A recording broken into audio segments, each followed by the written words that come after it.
Cüneyt Суави автобуста. Жұмысқа қоғамдық көлікпен барамын. Жұмысыма осылай бару ыңғайлы болғандықтан таңғы уақытта автобустарда адам көп болатынына мән бермеймін.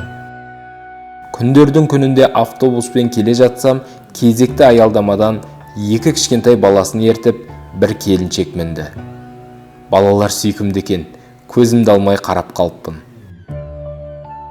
Аналары оларды алып, мен тұрған жердегі орындыққа жайғасқан соң, жай тұрғанша балаларды әңгімеге тартайын деп, бұлай дедім.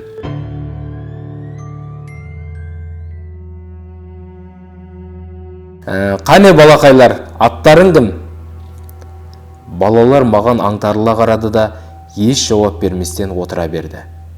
Мен балаларына үлкендердің сұрағына жауап беруді үйретпегенін естіп, ата-аналарын іштей сөге бастадым.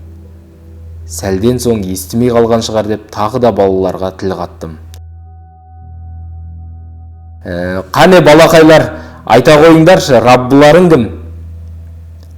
Балалар маған бір қарады да, бір-біріне қарап жымиып, жауап берместен ойынын жалғастыра берді.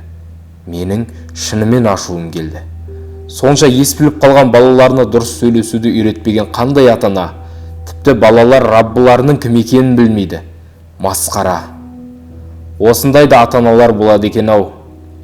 Үлкендердің сөздеріне жауап беруді үйретпестен қалай бала тәрбиесімен айналысады? Балаларға раббыларының Алла екенін кішкентайынан үйрету керек. Ал мыналар балаларына Құдайдың аты былай тұрсын, өздерінің атын айтуды да үйретпепті. Сұмдық.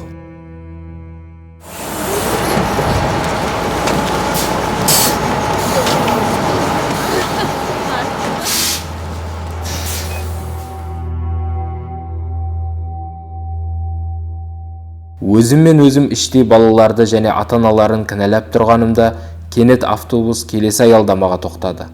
Әлгі келіншек балаларын алып түсіп барады. Мен қабағымды түйген қалпы олардан көз алмадым.